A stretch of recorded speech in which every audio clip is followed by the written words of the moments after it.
नेता प्रतिपक्ष जयराम ठाकुर ने कहा कि आपदा के समय मैं प्रदेशवासियों के साथ खड़ा था।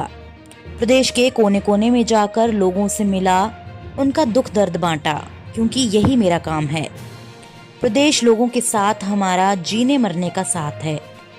दुख की बात यह है कि प्रदेश का मुखिया होने के नाते मुख्यमंत्री आपदा प्रभावितों के बीच जाने की बजाय चुनावी यात्राओं में व्यस्त रहे।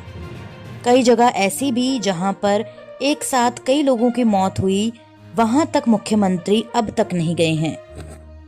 अध्यक्ष महोदय, मैं पूरी जिम्मेवारी के साथ कहता हूं, पूरे हिमाचल प्रदेश में आपदा में जितना ज्यादा आपके मंत्री गए होंगे, इनका दायित्व भी है, आपके कुछ और लोग भी गए होंगे, लेकिन मैं विपक्ष के नेता होने के नाते, आप यही कहते थे सराज जाते, सराज में तो मैं घूमा, आपने जाकर के मेरे विधानसभा क्षेत्र में हेलीकॉप्टर से हेलीपैड पे उतरने के बाद कहा कि जयराम का इलाका है, आपदा आई है, जयराम को 10 दिन यहां पर घूमना चाहिए। मैं 10 दिन नहीं, मैं 22 दिन पैदल चला हूं, 22 डेज, और मेरा दायित्व बनता था वो।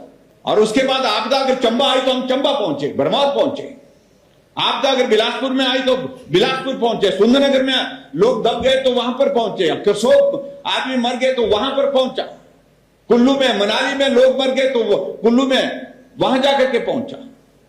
और मैं इस बात कह सकता हूं, सबसे ज्यादा अगर आपदा के इस दौरान कहीं अगर गए, ठीक है, हमारे पास हम साधन नहीं, आज की तारीख में हम विपक्ष में हैं, लेकिन भावनाओं को साझा करने के लिए अगर सबसे पहले सबसे ज्यादा जगह अगर कोई पहुंचे तो हम पहुंचे, इस बात को मैं दावे के साथ कह सकता हूं। और उसके बाद हम मेरे विधानसभा क्षेत्र का जिक्र हर बार किया जाता है। अगर आपदा मेरे विधानसभा क्षेत्र आए, उसके लिए दोषी जयराम ठाकुर है। लोग, मैं पूछना चाहता हूं, अगर चंबा में आपदा आई तो उसके लिए दोषी कौन है?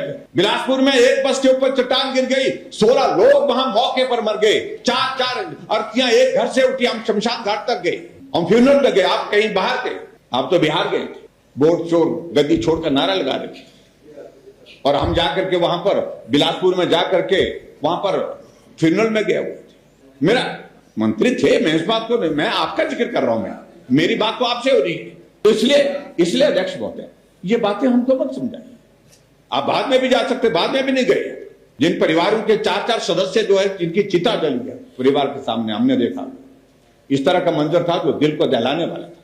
लेकिन अध्यक्ष महोदय, ये सारी चीजें सरकार के लिए नहीं, ये सत्ता में है, सत्ता में तो ये सारी चीजों का कोई नहीं लग रहा शायद। इसलिए मैं इन बातों को लेकर के थोड़ा चिंतित भी हूं कि नजरिए क्या है।